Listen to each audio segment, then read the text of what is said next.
Tuhan bersamamu. Dan bersama roh.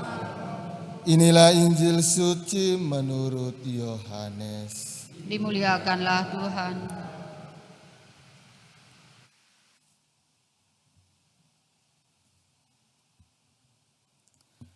Sekali peristiwa Yesus mengajar di Yerusalem. Beberapa di antara orang banyak yang mendengarkan perkataan Yesus berkata, "Dia ini benar-benar nabi yang akan datang." Yang lain berkata, "Ia Mesias." Tetapi yang lain lagi berkata, "Bukan, Mesias tidak datang dari Galilea."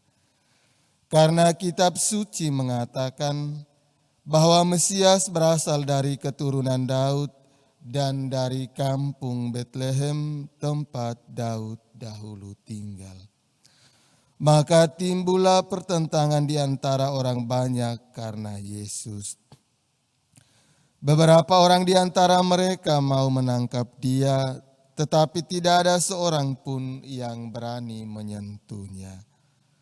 Maka ketika penjaga-penjaga yang ditugaskan imam-imam kepala dan orang-orang Farisi pergi kepada imam-imam kepala, orang-orang Farisi berkata kepada mereka, "Mengapa kamu tidak membawanya?"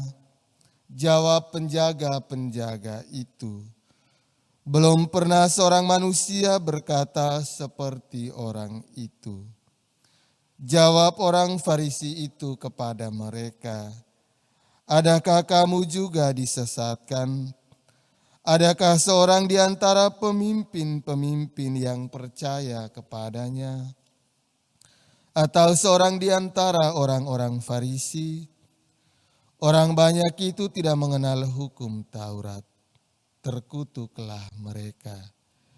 Nikodemus, seorang dari mereka yang dahulu telah datang kepada Yesus, berkata kepada mereka, "Apakah hukum Taurat kita menghukum seseorang sebelum ia didengar dan sebelum orang mengetahui apa yang telah dibuatnya?"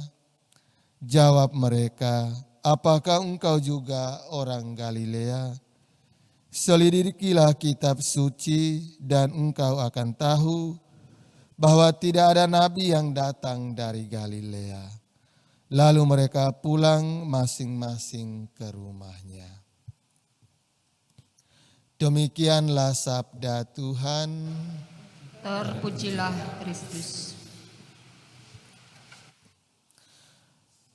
Suster, Oma dan Opa, Bapak, Ibu, anak-anak, saudara-saudari umat beriman yang dikasihi Tuhan, Injil menampilkan kepada kita orang-orang Farisi dan ahli-ahli Taurat mempertanyakan asal-usul Yesus.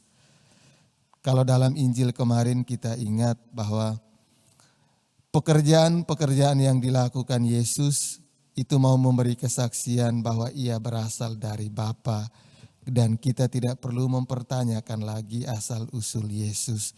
Tetapi hari ini orang-orang Farisi masih mempersoalkan asal-usul Yesus di antara mereka. Bukan hanya orang-orang Yahudi dan orang-orang Farisi, tetapi seringkali kita juga mempertanyakan kehadiran Yesus dalam diri dan hidup kita.